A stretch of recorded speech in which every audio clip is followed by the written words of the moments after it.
Hey guys, it's Miss Vinion, And Mr. Holden. and we're here with Gilded Age Part 4, New and Old Immigrants. So the central question is, in what ways, good and bad, is life changing after the Civil War and during the Gilded Age?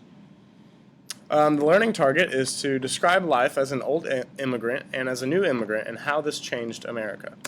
Cool. And so we have these new immigrants and old immigrants. You've probably learned from other classes, especially your older U.S. history class, that the older immigrants come from northwestern Europe. So this is England, France, Sweden, Germany, and Spain. Religious purposes and also for better jobs and to gain some economic independence. But the new immigrants are coming from the east. Anyway, so these are the new immigrants coming from the Eastern Europe and from Asia. And so they come for better jobs because of poverty, also religious oppression, and different reasons that we'll get to in a little while. And the new immigrants are coming from 1870 and on, and the old immigrants come before 1870. So we have, as we talked about with the old immigration, these people were from England and from Scotland, Germany, all these areas, and they came for religious purposes. So we have all the Protestant groups, especially the Puritans in the New England colonies. You should have learned about that in 8th grade. I'm sure you all remember still. But then, of course, we have with the Columbian Exchange, the Africans that come from Africa through slavery. So this is something that kind of builds up racial tensions throughout all of U.S. history. And so these are the new immigrant groups, and they come after the Civil War. So we have the Russians and Jews especially are leaving there because of religious oppression. And so a lot of these new immigrants are coming because they want new jobs and to make the rags to riches turn because they're so oppressed in their country. It's kind of the dream to move to America and gain wealth. And so we see that Western Europe, this is where most of the people came from in the old immigration stage, and down here in Africa, which is way over here. But in the new immigration, most of them are coming from Eastern Europe, which is over here in China and Russia, all this over here, and they come through the Pacific Ocean on the other side. And so these Western European people come across the Atlantic Ocean right here. So this is kind of breaking it down for you.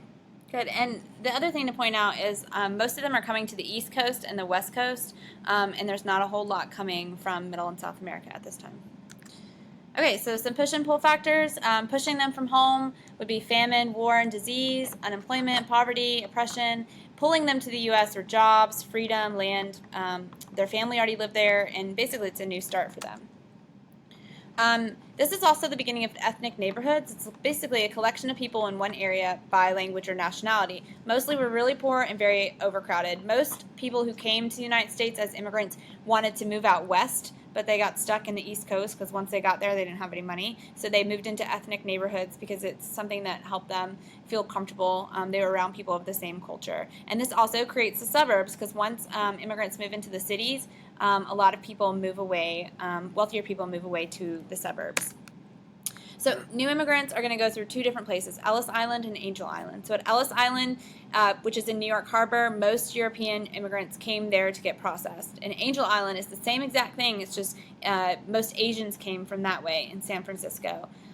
For the new immigrants, it was a culture shock, and basically they call it a melting pot because all of these different cultures are kind of coming and melting together and to create a new culture in America, which is actually a really awesome thing.